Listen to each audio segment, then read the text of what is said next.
मुझे ये बताएं, मरीम नवाज़ साहिबा भी आ गई और बहरहाल जो हाइप बनाई गई थी, आज मैंने उनकी तकरीर देखी, उसमें कोई ऐसी चीज़ नहीं थी कोई जिससे कहा है कि जी उन्होंने आके कोई बहुत ही। असल में उनको भी अभी समझ नहीं आ रही कि एग्जैक्टली उन्होंने किस चीज़ को बयान करना है। हाँ, ये मेरा सवाल ही यही है। मेरा सवाल ये है कि मरीम साहिबा ने किसी बयानिए पे तो इलेक्शन लड़ना है आखिर। मतलब पहले ये होता था कि वो आती थी, वोट को इज़्ज़त दो, और इस्टेब्लिशमेंट पे चढ़ दौड़ती थी, सारे मामलात वो पुराने जो होते थे किसी ज़माने में, जो अब इमरान खान साहब ने ले लिया है। और वो इमरान खान साहब का बयानिया लोगों ने ख़रीदना भी शुरू कर दिया कि वो ठीक एंटी एस्टेब्लिशमेंट बयाने की अगर मैं बात करूँ। एक तो मुझे ये बताएं कि मरीम नवाज़ साहिबा किस बयानिए पे इलेक्शन लड़ेंगी, नून लीग किस बयानिए पे। दूसरा, आज उन्होंने अपनी तकरीर में एक वाज़ेह पैगाम भी दिया है, आपने भी सुना होगा। उन्होंने बाकायदा तौर पे इनडायरेक्टली जरदारी साहब को भी बता दिया कि आने वाला दौर नून लीग का है और नून लीग ही इस मुल्क को निकालेगी और कोई नहीं। तो ये क्या आपको क्या नज़र आता है? एक लतीफ़ा आपको सुनाता हूँ। एक सिक्स जो है ना, एक सरदार साहब जो है वो एक मोर्चे में मौजूद थे और मोर्चे में जाहिर है कि उसके ऊपर हमला हुआ था। थोड़ी देर के बाद वो जो उन्होंने बंदा दूरबीन दे के ऊपर बिठाया हुआ था ना कि ज़रा हालात बताएं, नीचे इन्फॉर्मेशन दें, कहाँ क्या चल रहा है, ज़रा दूर तक देख के बताएं। हम वो तो फायरिंग रेंज ही देख सकते थे। वो अचानक हाँफता कांपता नीचे आया। उसने कहा, सरदार जी। ठीक। उसने कहा, क्या हुआ? उसने कहा, दुश्मन ने हमें चारों तरफ से घेर लिया। ठीक। तो सरदार जी ने कहा, वेरी गुड, अब हम चारों तरफ हमला कर सकते हैं। ठीक है। तो मेरे ख्याल में मुस्लिम लीग नवाज़ जो है ना, उसके साथ हुआ ही है कि वो इस वक्त है चारों तरफ से घिरी हुई। ठीक है। झूठ बोला, वोट को इज्जत दो, बिल्कुल ऐसे। असल में आपका मकसद कुछ और था। सही। ठीक है ना। हाँ, हमें हमारी डील दो, हमें हमारा हिस्सा दो, ये था ना बेसिकली। बिल्कुल आपने वही किया ना। तो आप आए किस रास्ते से, कैसे आए, सब कुछ सबको पता, ओपन सीक्रेट है ना, सबको पता। इमरान खान है।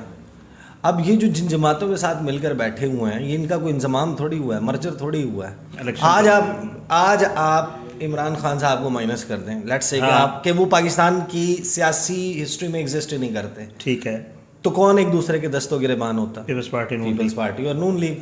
क्या MQM और पीपल्स पार्टी कराची का एक एमिकेबल बंदर बांट करने पर राजी हो सकते हैं? सवाल पैदा नहीं हो सकता। JUI लाड़काना में वो जो सोमरो साहब हैं, जो गालियां देते हैं, जो JUI का वर्कर है वहाँ पे, बिल्कुल ऐसे। मज़ार जो उन्होंने बनाया हुआ है वहाँ पे, उसके हवाले से क्या वो गुफ्तगू करते हैं। सही।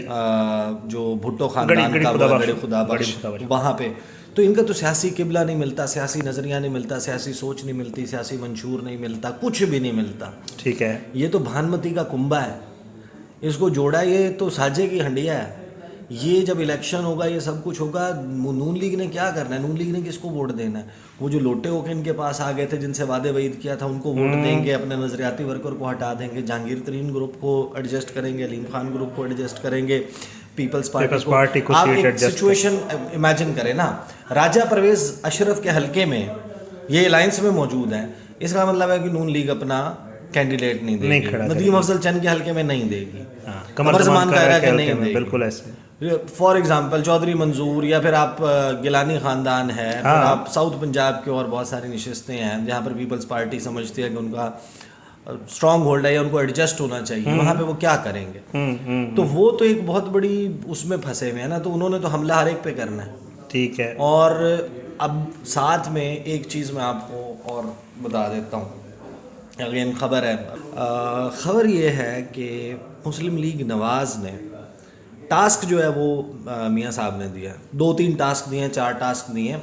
ठीक है। लेकिन उसके फॉलोअप में कुछ चीज़ें हो गई हैं और कोई हैरानी की बात नहीं होगी कि अगर आपको चंद रोज़ के बाद कुछ टेलीविज़न स्क्रीन्स के ऊपर बड़ी धमाका खेज़ खबरें और ऐसे लोगों की तरफ से जो पहले इमरान खान के ख़िलाफ़ गुफ्तगू करते हुए नज़र नहीं आते थे, वो उनकी फेवर या उनकी तरफ उनका टिल्ट नज़र आता था। ठीक है। कि अचानक चेंज ऑफ हार्ट वाली कोई बातचीत होगी और वो खान साहब के बयानिए का रद्द जो है वो पेश करते हुए नज़र आएंगे, बैरूनी साजिश से लेके, अमेरिका से लेके, रूस से लेके, चीन से लेके, दहशतगर्दी से लेके, मईशत से लेके। नहीं, अच्छा, इंडिपेंडेंट लोग, ऐसे लोग जिनका किसी सियासी जमात से ताल्लुक़ नहीं है लेकिन उनकी बात कही हुई वज़न रखती है, उनसे राब्ते मरीम नवाज साहिबा ने शुरू कर दी हैं। ओके। मरीम नवाज नहीं, मरीम औरंगज़ेब साहब। आई स्टैंड करेक्ट, मैं क्या गया, लेकिन मरीम औरंगज़ेब साहिबा ने कुछ लोगों से रब्ते करना शुरू कर दिए और उन्हें पता है कहा क्या है, ठीक है, आप हमारी मदद करें। ओके, अल्फाज ये क्या कि आप हमारी मदद करें, और ये जो खान साहब का बयानिया है ना, इसको तोड़ने के लिए आपकी मदद दरकार है। ठीक है। कुछ लोगों ने फॉलोअप में मस्बत जवाब दिया है, कुछ लोगों ने मुलाकातें भी की हैं, कुछ लोग ये सोच रहे हैं कि हम ये कैसे कर पाएंगे, हमारा कासिम अली शाह वाला हाल तो नहीं होगा। वो ज़ाहिर है कि वो डर गया, वो चीज़ तो मौजूद है ना।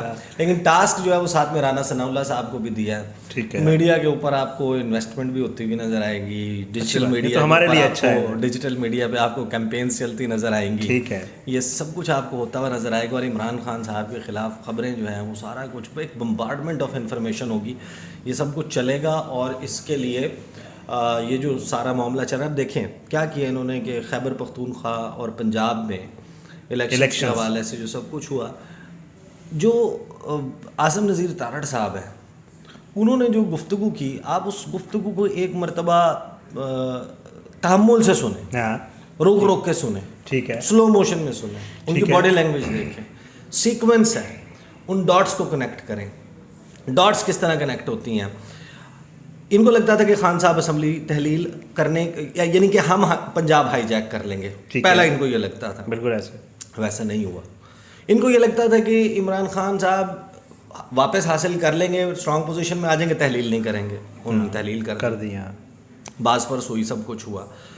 उसके बाद जो मीटिंग हुई, उस मीटिंग में इन्होंने क्या किया कि भाई जो असम्बली हैं वो तो होगी तहलील, लेकिन कानूनी और आइनी माहिरीन को टास्क दे दिया कि ये ज़रा ना कोई नुक्ता ढूंढें जिसके तहत इलेक्शन 90 रोज़ में ना हो। अब ये कैसी बात है कि देखें, आज़म नज़ीर तारड़ जो है ना, वो ये कहते हैं कि कोई मर जाए, कोई असैसिनेट हो जाए, 2008 में ये हुआ था तो नहीं हुए थे, बेनज़ीर भुट्टो होने वाला था, बिल्कुल। हालांकि जेन्युइनली अगर किसी बात पे इलेक्शन का थोड़ा सा आगे पीछे होना बनता है, और ये आपने किसी से बात नहीं सुनी होगी, सही, जेन्युइनली अगर किसी बात पर बनता है कि अगर आप फॉर एग्जांपल 13 से 16 अप्रैल के दरमियान किसी वक्त इलेक्शन करवा रहे हैं, ठीक है, तो वो वक्त है यौम अली से लेके आप समझिए जो ताक रहते हैं, समझ आ गई, हाँ ठीक है, रमज़ान का महीना है, एक इस्लामी मुल्क है, खैबर पख्तूनख्वा पंजाब, लोगों का तर्ज ज़िंदगी तब्दील हो जाता है, इबादत में मशगूल होते हैं, पूरी रात आप शबीना में होते हैं, तरावी में होते हैं, नमाजें जो नमाजें पढ़ रहे हैं, ज़्यादा उसमें हो रही होती हैं,